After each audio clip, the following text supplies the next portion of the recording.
withholding judgment. They haven't figured it out yet. Now, the CIA is denying this, denying that they pressured their analysts. Let's go through the denial. It's kind of a non-denial denial in a way.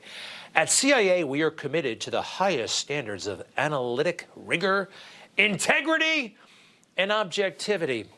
No, you're not. More on that in a moment. And then there's this. They say they did not pay. We do not pay analysts to reach specific conclusions. That was part of the allegation, that money was actually on the table. Well, you do not pay, but you do pay them salaries. And look, I don't believe them. I mean, these are the people who got it wrong about weapons of mass destruction in Iraq. That is, you know how many people did die?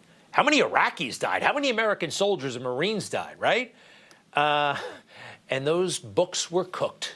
The intelligence books were cooked because Vice President Cheney wanted a certain... When the boss wants something, the boss gets something. Do you remember when Colin Powell went to the United Nations to make the case? The guy on the right, that's Mr. Negroponte, the bald guy. He was the UN ambassador. And that man that we're pushing in on, that is George Tenet, the CIA director. What were his words about weapons of mass destruction in Iraq? He famously said it was a slam dunk. This is a slam dunk case for weapons of mass destruction. So I think we should all be incredibly skeptical of the CIA. They couldn't predict 9/11. I mean, the entire system was basically on red alert, right? I mean, there were so many warnings coming through, but the CIA was asleep. They were asleep. There was a memo. A memo came down, and it said, well, the headline was, Bin Laden determined to strike in the United States. This came out in August. FBI information indicates patterns of suspicious activity in this country consistent with preparations for hijackings. What else? FBI investigating a group of Bin Laden supporters in the U.S. planning attacks with explosives. Again, that was before 9/11. What happened?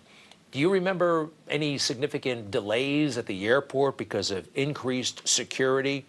No, there was nothing like that.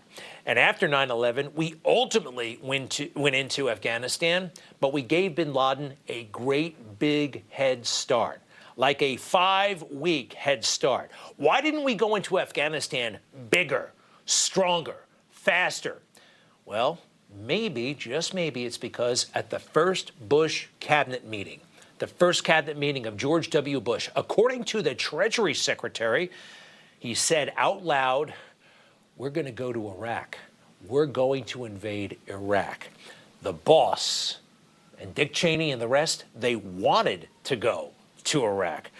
And guess what? The boss got those weapons of mass destruction. He got somebody over there to say there was weapons of mass destruction in Iraq. So there's reason for healthy skepticism.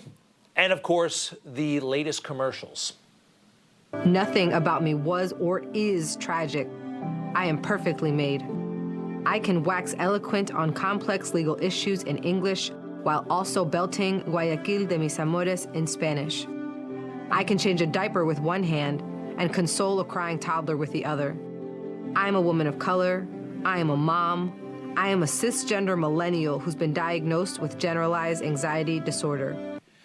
And exactly not the kind of person I want working at the CIA with their generalized anxiety disorder. This is a recruitment ad for the Central Intelligence Agency. It looks like they're recruiting for a special ed middle school or something like that for counselors who understand, I don't know, but that shouldn't be, right? And here's something else. More recently, the Central Intelligence Agency, the director there is a guy named Burns, William Burns. You know what he was doing while he was at the State Department, the last big job he had? Hanging around with, yes, Jeffrey Epstein. We have this. He's admitted it. And this is after Jeffrey Epstein had already been convicted of molesting children. They first met in Washington, and then Mr. Burns visited Epstein's townhouse in Manhattan. Yep, that happened. Next, please. The director did not know anything about him. How is that? How did the CIA guy not know about Jeffrey Epstein? But I did, by reading the newspaper. Epstein offered general advice on transition to the private sector. Do you believe that? You shouldn't. Next. Through our investigations, we have found that President Biden did lie to the American people about his own knowledge of his family's foreign business dealings. These are allegations of abuse of power, obstruction, and corruption, and they warrant further investigation by the House of Representatives. That's why today I am directing our House committee to open a formal impeachment inquiry into President Joe Biden. Awesome. Well done, Speaker McCarthy. Finally, this is real stuff. These are high crimes and misdemeanors, alleged. All right, let's go through it. China, how much money at least has the House Oversight Committee determined went from China business interests to the Biden family? $3 million. Ukraine, how much money from Ukraine? $17 million. From Romania. How much from Romania? What was going on there? $1 million at least. And this stuff went to, granted, it didn't go to Joe Biden, but it went to just about everybody else in the Biden family. Hunter's uncles, Joe's brother, in-laws, grandkids, his present wife, his ex-wife, Haley, his girlfriend, Bo's widow. Crazy stuff. The fake news pretends that this is normal. It's not, and at the very least, Joe Biden lied to everybody's face. My son has not made money in terms of this thing about, what are you talking about, China. I have not had, the only guy made money from China is this guy. He's the only one. Nobody else has made money from China. So he's been totally busted in this lie. Hunter Biden's own attorneys have acknowledged that money came in from China. They're trying to say it was good faith money.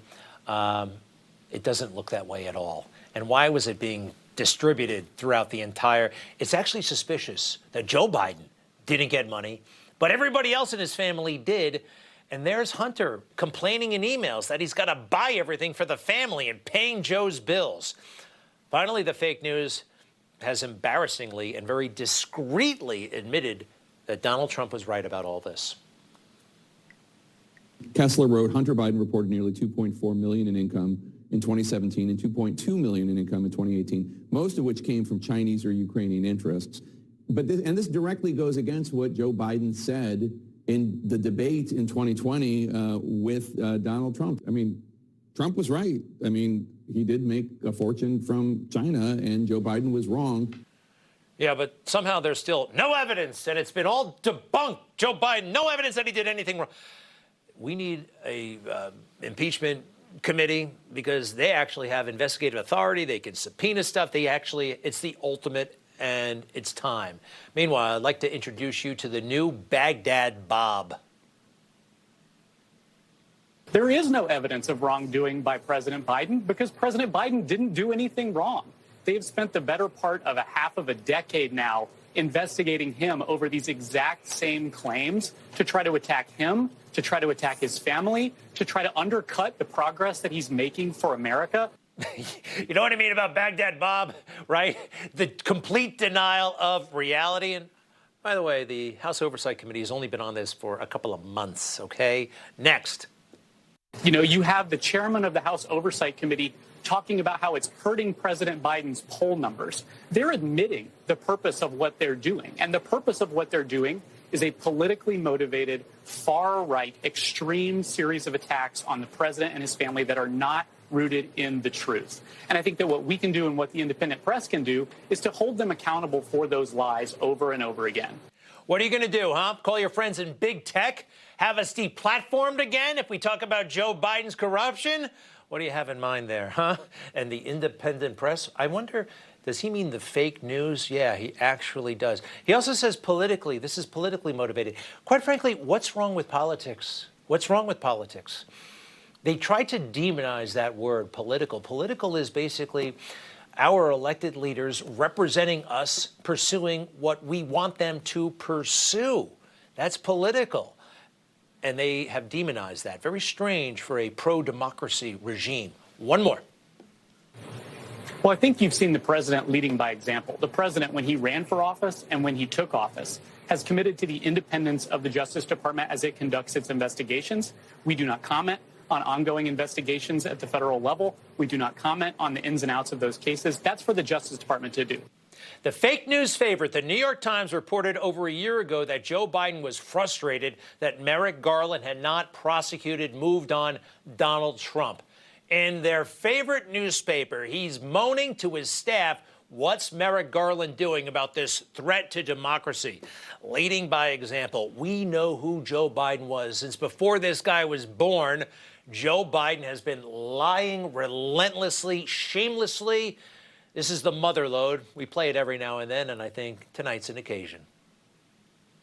What law school did you attend, and where did you place in that class? And the other question is, could you quickly, I think I probably have a much higher IQ than you do, I suspect. I went to law school on a full academic scholarship, the only one in my class to have a full academic scholarship. In the first year in law school, I decided I didn't want to be in law school and ended up in the bottom two-thirds of my class, and then decided I wanted to stay, went back to law school, and in fact ended up in the top half of my class. I won the International Moot Court competition. I was the outstanding student in the political science department at the end of my year. I graduated with 3 degrees from undergraduate school and 165 credits, only need 123 credits, and I'd be delighted to sit down and compare my IQ to yours if you'd like, Frank. Everything he just said is totally untrue, and he's doing it with a smile on his face, thinking he's not going to get caught. Well, back then, we had a responsible media that wasn't afraid, that quite frankly went after the truth, didn't care if you were a Democrat or a Republican, and the heavyweights weighed in, and it was awesome.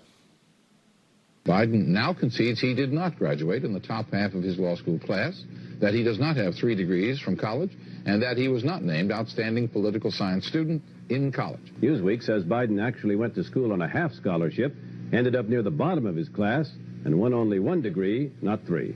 Joe Biden ranked 76th in a class of 85 at the University of Syracuse Law School. I mean, this guy comes off this whole thing as a flyweight. Now Biden says Newsweek is right. His memory had failed him. His memory had failed him. That should have ended his career forever. Forever. He's still the same guy. This isn't a teenager. This is a man in his mid-40s, already served 3 terms in the U.S. Senate. He's still a liar. And, you know, yesterday, the 9/11 ceremony, even there. Ground Zero in New York. And I remember standing there the next day and looking at the building. I felt like I was looking through the gates of hell. It looked so devastating because from where you could stand. Even barking, just like he was barking at that guy in New Hampshire in 1987. The truth was, the very next day, he was on the Senate floor making a pompous speech, okay? That's what he did for basically his entire professional life. The stakes are so much higher now that he's president of the United States. Remember that China balloon that just flew over America? Flew over America. We didn't get around to shooting it down until it was done with its mission. Flies over all of our most sensitive military bases. And once it gets over the Atlantic Ocean, then we shoot it down. Now, why is that? Now, Joe Biden never had a good answer for that. Try to laugh it off. Try to say China's our friend, even when they did this. Watch. But look, I mean, the idea of shooting down a balloon that's gathering information over America, that makes relations worse. Look, I made it real clear to Xi Jinping that we're going to compete fully with China, but we're not looking for conflict, and that's been the case so far. We don't want any trouble here. We don't want any trouble here. There's something obviously very wrong happening here. I keep hearing that, well, there's no smoking gun. There's no smoke. This is pretty damn near close to smoking gun evidence, but you don't necessarily need smoking gun evidence. I do believe it will emerge. But, you know, Charles Manson, one of the worst mass murderers in the history of the universe, you know, he wasn't even at the Tate or LaBianca house. He actually didn't kill anybody that night. He got everybody else to do it for him. But we know Charlie Manson is a murderer. And we also know that Joe Biden is lying. I did not know he was on the board of that company. I've never discussed my business or their business, my sons or daughters. I did my job. I never discussed a single thing with my son about anything having to do with Ukraine. No one has indicated I have. We've always kept everything separate. I have never discussed with my son or my brother or anyone else anything having to do with their businesses, period. You notice the part where he said, we always kept everything separate. We always kept everything separate. Everything separate. Well, I want to show you really quickly how they kept everything separate. This is fascinating. From 2005 or so, South Carolina, Joe Biden is giving a political speech in South Carolina. Look who's watching Joe work the room. Joe is schmoozing everybody after the speech. See what we have shaded there? That's Hunter watching every step of the way. Next video, as Joe schmoozes, at the right time, Hunter moves in. All right, Hunter moves in as soon as it turns to business. Watch and listen here. Maybe we can work something out, man. Yeah, that's what we'll do. Well, Hunter was just telling about his firm in Washington, D.C. Yeah. Law firm. Yeah. Do you have a card by any chance? I do. I don't, but I'll give you my. Well, let me give you my card. And then I'll get. I gave them all away. Okay. Well, that was a wonderful speech. So then Joe goes right back to schmoozing, and watch the men step away to conduct business separately. You see it? Right there. That's how it worked. That's how it worked. Circumstantial, but devastating. Joe, I'm not going to miss you.